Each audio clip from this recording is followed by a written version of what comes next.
here I am, blown, baked, scorched, drenched. When you go to Dungeness, you soon take on the role of a small creature under a big sky, being bullied by the forces of nature. When I became an art student in the late 80s, yes, I was looking for answers, as many of my teenage friends were, on a philosophical night out at the William Caxton. Those conversations were pretty mind-blowing after the world had stopped spinning. Looking up at the sky, trying to picture myself within the scale of the universe. And in my little part of Kent I found solace in the desolate and windy wasteland of Dungeness on the coast. With its array of old boats, huts, rusty winches and other unfathomable structures. And with the tide line fringes came washed up treasures, sea debris, the lost and abandoned paraphernalia of tangled fishing lines, cork floats, solitary orange gloves waving for help, and the occasional jelly shoe, complete with a whole glittery galaxy inside. My fellow art student friends lived in Maidstone, and so Dungeness was not their place. Me, still living at home at the beginning of my degree course, Dungeness became my place to draw. It was my place, nobody else's. I found it.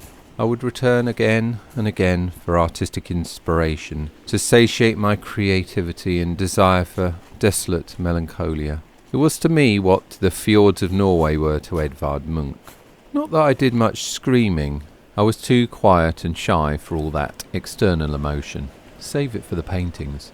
But I'd take an A4 softbound sketchbook, and I'd sit out drawing and painting in the shingle, getting blasted by wind and salt spray. Scorched by the sun and my fingers frozen by the cold, I'd fill my pages with boats, pylons, seagulls, lighthouses, and other strange buildings and objects. And at some point I discovered a particular building, a small black and yellow cottage named Prospect Cottage. Well, not so much the cottage, but its garden.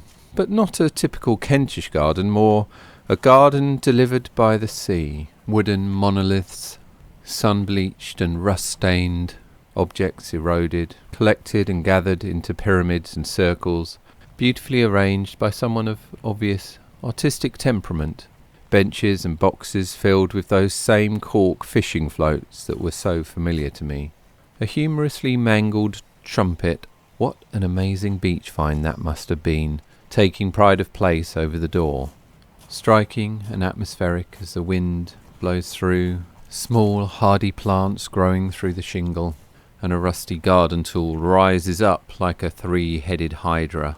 And at some point I learned that the cottage in the garden belonged to filmmaker Derek Jarman. His film's not familiar with, although I had seen, probably on Channel 4, something that I didn't really know what to make of, and I can imagine probably not watching to the end. But the garden I did understand. It was something that anyone could appreciate, no matter your age, nationality or TV channel preference.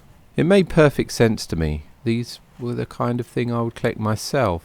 But Derek Jarman's garden was really taking it to a whole other level. It was on a bleak and rainy day I was introducing a fellow art student to the wonders of Dungeness, and said that we must go and look at the garden, but not wanting to be rude, thought that it was best to knock on the door and ask permission before we started traipsing around someone else's property.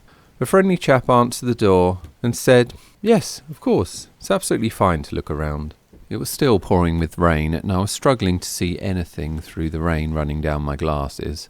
And a few minutes later Derek Jarman appeared at the back door and invited us in for a cup of tea.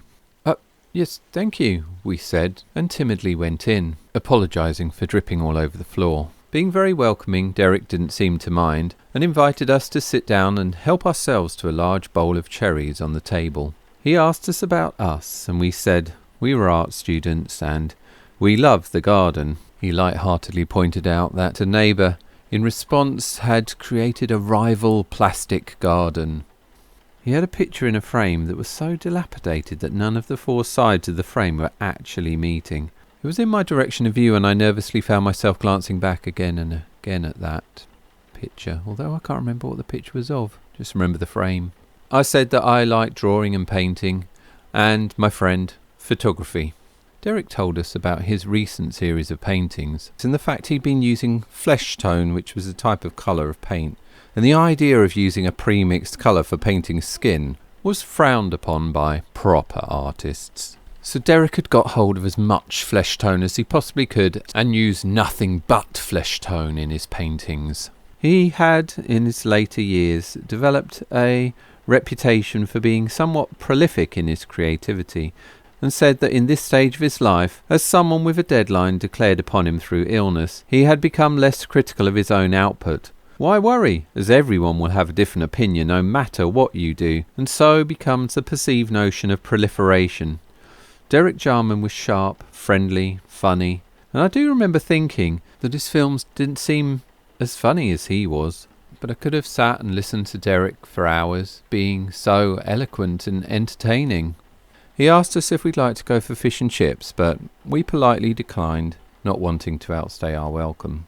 He said that being an artist you had to be careful of what you say to the locals here, implying that the fishing community were not so patient with us arty types. At that age, me being fairly oblivious to the few people I'd meet at Dungeness, hadn't really taken much notice. But in recent years, there have been one or two signs that there was some truth in his words. But I think Derek himself would be happy for us artistic types to carry on, painting pictures in the wrong colours, taking photographs where we're not allowed, and making films with only an artistic licence.